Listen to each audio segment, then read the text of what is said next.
Doctor Víctor, ¿ahí nos escuchas bien? Ahí te escucho mucho mejor. Ya no me escucho yo. Eso Ah, era lo que hace rato me hacía sí, muy difícil continuar concentrarte, sí, sí, sí. la conversación, ¿verdad? Muy buenos días Cristian, buenos días a tu audiencia, buenos días a la gente. Ustedes están en Coronel Oviedo, ¿no? En Coronel Oviedo, sí, señor.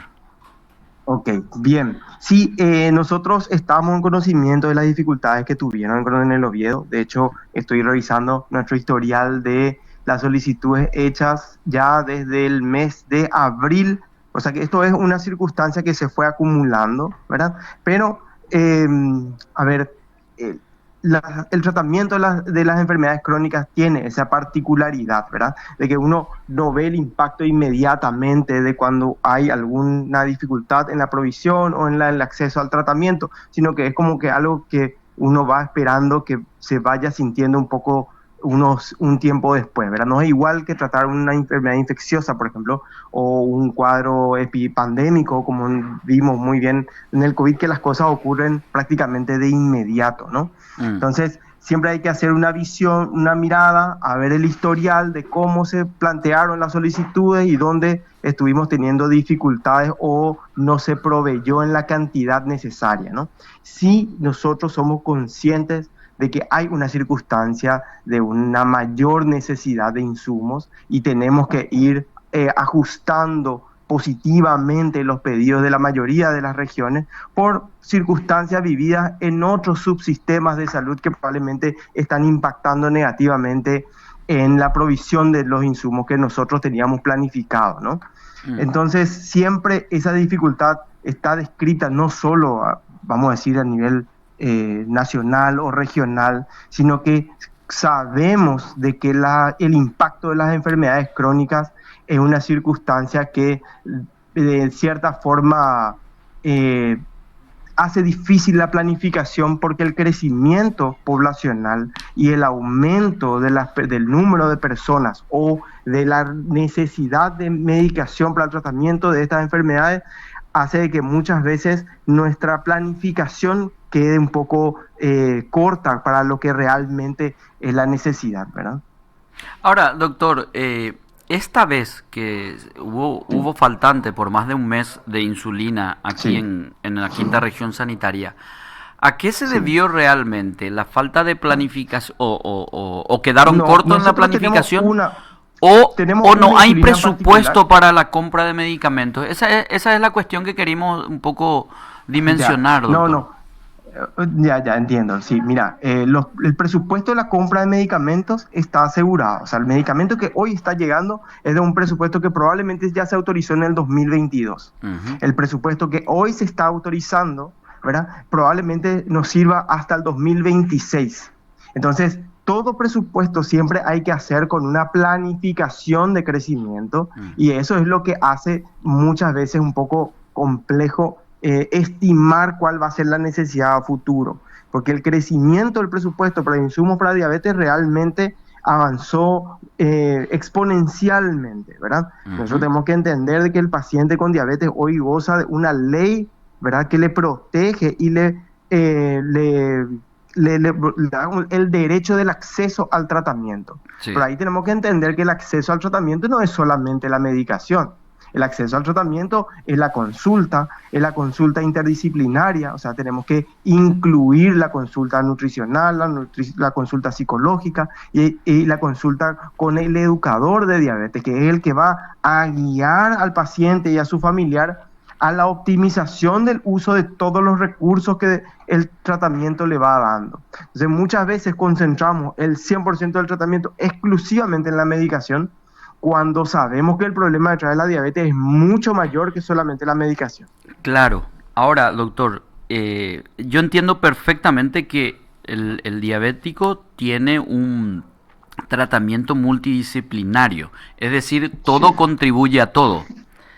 Pero exactamente. sin embargo, cuando Y le quitas un mes y medio su insulina, doctor, bueno, no se nosotros tenemos que puede entender que avanzar. la insulina NPH, ¿verdad? Es nuestra última insulina dentro de la cartera de opciones que se aplica con jeringa, ¿verdad? El resto de la medicación que hoy tenemos disponible para los pacientes ya se administra con lapiceras, Mm. ¿verdad? un frasco de insulina NPH tiene 1000 unidades, cuando una lapicera tiene apenas 300 unidades. Sí. Lo que más o menos la conversión para nosotros sería 3:1. un frasco es igual a 3 lapiceras, ¿verdad? Ujú. Bien, si nosotros estamos teniendo dificultades para el acceso a la insulina NPH, ¿verdad? Ujú. Por múltiples razones, ¿verdad? No presupuestarias principalmente. O sea, el problema presupuestario no es la realidad del problema de la insulina NPH. ¿Y qué? ¿La ¿Qué planificación? optamos nosotros? No, es un problema de provisión principalmente, ¿verdad? Entonces, ¿qué optamos nosotros? Tenemos otras opciones de tratamiento y ya Ujú. hicimos varios talleres de adecuación de tratamiento para que el colega, para que el médico pueda convertir la medicación de una opción a otra para que el paciente no quede sin tratamiento y que no quede sin tratamiento con insulinas, ¿verdad? Pero ese proceso no siempre es tan sencillo porque requiere que el paciente que aprendió a usar jeringa de pronto tenga que aprender también a usar la lapicera, que Ujú. tiene otra dinámica de uso, ¿verdad? Y eso hace de que en mi programación de pedido de insumos para una región sanitaria o un hospital en particular vaya incluyendo el aumento de requerimiento de una insulina que de pronto yo no estaba usando en tanta cantidad. Sí. Entonces, sí es un proceso que nosotros necesitamos caminar en conjunto con la región sanitaria y caminar en conjunto con los pacientes, ¿verdad?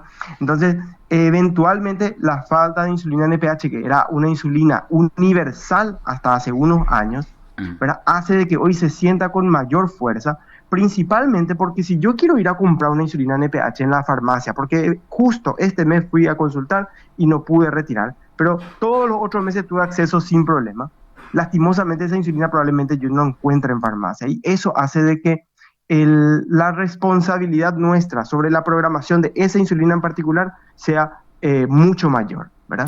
Porque Ahora, doctor, esa dificultad de provisión estamos teniendo con esa insulina en particular en todos los niveles. Estamos hablando en todos los niveles, desde la seguridad social, el sector privado y el Ministerio de Salud. Ahora, doctor, teniendo en cuenta esta realidad de déficit Sí. de este medicamento, porque así lo entiendo, Sí, sí. sí. Desde el Programa Nacional de Diabetes no tienen un plan de reconvertir la provisión a los otros tipos de insulina y hacer la conversión 3:1 y a partir de ahora usar ya lapiceras y no jeringa, teniendo en cuenta este déficit que hay, es decir, unificar sí. ya y compensando las dosis. Está totalmente planificado eso, solo que a la hora que el paciente acceda a la medicación, eso exige una consulta, porque hay que Sí. cambiar la receta. Sí, y eso sí puede hacer que el sistema se sobrecargue y que haya cierta dificultad en el acceso a la medicación, porque hay una dificultad también en el acceso a la consulta. Entiendo. Sin embargo, si se llegara a hacer esto, el paciente tendría que poner de su parte para la reconsulta y reorientación médica. Exactamente, así mismo es. Doctor, ¿cuál es la proyección de aumento o de crecimiento poblacional de usuarios diabéticos en el Paraguay? Mira, nosotros tenemos una estimación de alrededor de 440.000 personas con diabetes en el país. Ajá. ¿Verdad? Nosotros llevamos un registro anual del crecimiento de las personas que van accediendo a la atención en el sector público. Y en los últimos 4 años fue creciendo, de 94.000, 114.000, 126.000 y el año pasado cerramos 154.400 personas. O sea, la brecha de nuestro objetivo se va disminuyendo. Pero el crecimiento, nosotros esperamos que para este año lleguemos a 200.000 personas. ¿Verdad? Y ahí la brecha, la diferencia entre quien accede a el tratamiento y el seguimiento médico va a ir disminuyendo. A eso tenemos que sumarle los otros pacientes que están accediendo en otros sistemas de salud, llámese seguridad social, militar, policial o el sector privado. Entonces, esperamos que esa brecha se vaya disminuyendo y sabemos que ese crecimiento de 440.000 personas va aumentando de acuerdo a cómo nosotros vamos creciendo demográficamente también. Estamos hablando del 10.6% de personas de entre 18 a 69 años que padecen diabetes. Ahora, doctor, teniendo en cuenta estos datos y que es proyectado, creo que son datos que datos verificables y verificados, que podrían ayudar a una mejor planificación en la provisión o adquisición de medicamentos, ¿verdad?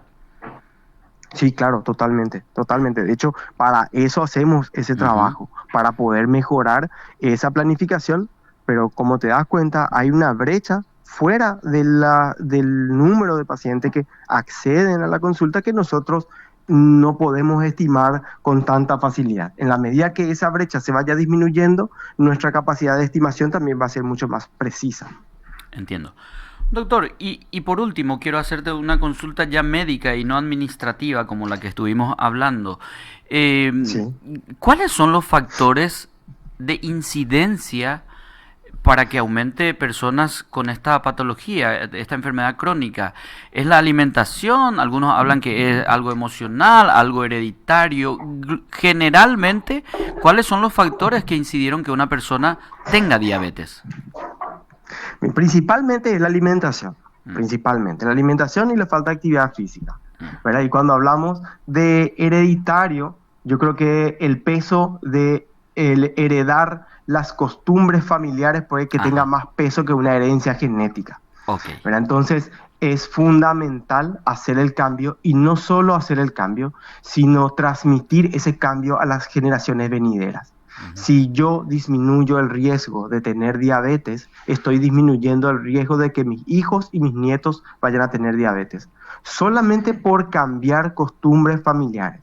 O sea, si yo no hago actividad física, si yo no como frutas y verduras regularmente, probablemente mi familia tampoco lo haga y probablemente el impacto del desarrollo de diabetes y otras enfermedades crónicas a futuro sea mucho mayor. Muy claro, doctor. Ahora, el hecho de que se tenga estos factores de riesgo, eh, a ver, voy a tratar de plantear. ¿Hay personas que Sí, podrían eventualmente dejar de consumir medicamentos para la diabetes si cambia su hábito alimenticio o hábito de ociosidad? sí, por supuesto. De hecho, una de las circunstancias, no solo en el paciente que puede revertir el hecho de tener diabetes, que Ujú. eventualmente se puede dar en circunstancias, vamos a decir, bien específicas, ¿no? Ujú. Porque sí hay estudios vamos a decir, de remisión de diabetes, pero en circunstancias muy extremas de alimentación con muy bajas calorías, ¿no? Mm. Pero sí se puede plantear una estrategia un poco más razonable, en la que hablamos que una reducción, ¿verdad?, en los factores de riesgo en una persona que padece diabetes, ¿verdad?, puede reducir los costos de tratamiento en más del 50%. Mm. ¿Qué quiere decir? Si nosotros tomamos la posta de tomar los dos ítems más importantes, los dos pilares más importantes del tratamiento de la diabetes, que son la alimentación y la actividad física, probablemente la medicación reduzca costos en más del 50% del tratamiento, Pero incluso en un insulino dependiente, doctor. incluso en un insulino dependiente, Ajá, así mismo. muy bien. Claro, porque hay una cuestión, creo que es de pragmatismo cómodo de un paciente, y no solamente diabético, sino con otras enfermedades también, es, como yo tengo el medicamento, hago lo que quiero, y entonces me aplico nomás mi insulina después. Totalmente. Y justamente es con esa circunstancia con la que nosotros intentamos luchar. No Ujú. solo con el paciente, sino también con el colega, ¿no? Mm. Entonces, primero que nada, nosotros tenemos que entender que el impacto de la diabetes nos lleva a que el paciente tenga que consultar incluso en el primer nivel, ¿verdad? Por supuesto que nosotros vemos que la circunstancia ideal sería que el paciente pueda consultar con un equipo multidisciplinario liderado por un especialista, pero no es la realidad. La necesidad de tratamiento, de tratar a una persona con diabetes, nos lleva a que utilicemos y aprovechemos la estrategia de atención primaria en donde el colega, el médico que está en el consultorio de una USF, tiene que manejar la diabetes en todos sus aspectos. O sea, ahí yo como médico no tengo la oportunidad de derivar al paciente a una nutricionista, no tengo la oportunidad de derivar al paciente a un psicólogo o a un educador o a un licenciado en educación física que nos ayude con la actividad física, ¿no?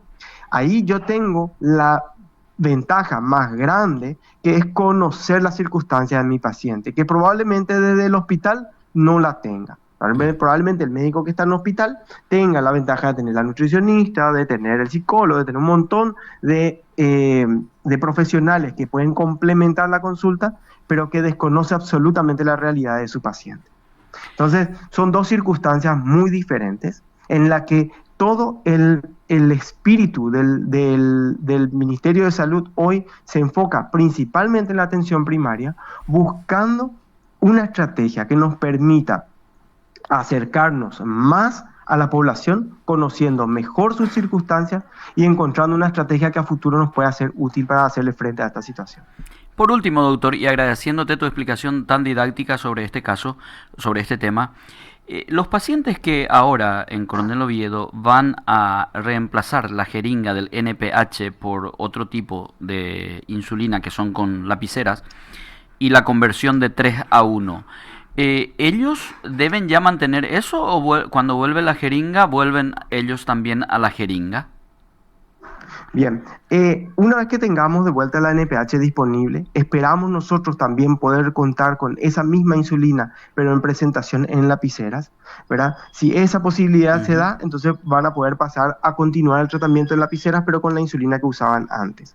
Si no se da así, entonces, de acuerdo al éxito del tratamiento, o sea, si un paciente mejoró con la insulina que le dimos en esta oportunidad por una necesidad, ¿verdad?, diferente al paciente, ¿verdad? Probablemente quede con ese tratamiento y los pacientes que estaban mejor con el NPH, porque el objetivo siempre, o sea, la diabetes siempre se trata por un objetivo, ¿verdad? Entonces esos pacientes pasarían de vuelta a la NPH, los que encontramos que se beneficiarían de pasar a esa insulina. Y doctor, una cuestión no menos importante, y creo que es lo que reclamaron muchos aquí los pacientes, es la falta de comunicación. Se iban semanas tras semana y no había, y nadie comunicaba que no había, que pudiendo evitar el trastorno de llegar hasta un lugar y tener la frustración de no tener el medicamento. Y creo que es un déficit la comunicación con los pacientes en ese sentido, y lo doy como un tips que se pueda tener en cuenta para mejorar, doctor. Sí, de hecho nosotros ya hemos tenido reuniones con todas las autoridades del departamento, era de la región sanitaria, y la dificultad se da cuando el paciente llega con una receta y va específicamente por esa insulina a la farmacia, ¿verdad? Entonces, probablemente yo también me hago responsable de esa situación, ¿verdad? Nuestra necesidad de capacitar al personal de farmacia también sea muy importante, porque es donde el personal de farmacia tiene que orientar al paciente de acudir a la consulta para reemplazar la receta. La receta médica es como un cheque al portador. O sea, yo voy a la farmacia con mi receta para retirar lo que dice la receta. El de la farmacia, el personal de farmacia no me puede reemplazar la medicación por una medicación diferente a la que está en la receta. El paciente firma al dorso de la receta médica, actuando de cierta forma como contralor de lo que está retirando de la farmacia y validando lo que se generó en la farmacia. Entonces, ahí es donde tenemos que hacer un trabajo un poco diferente de orientar desde farmacia también al paciente para que pueda optar por una nueva consulta y generar una nueva receta para lo que está disponible en farmacia en ese momento. Sí, yo antes de hacer esta entrevista, doctor, me traté de informarme lo máximo posible para no hacer preguntas tontas, ¿verdad?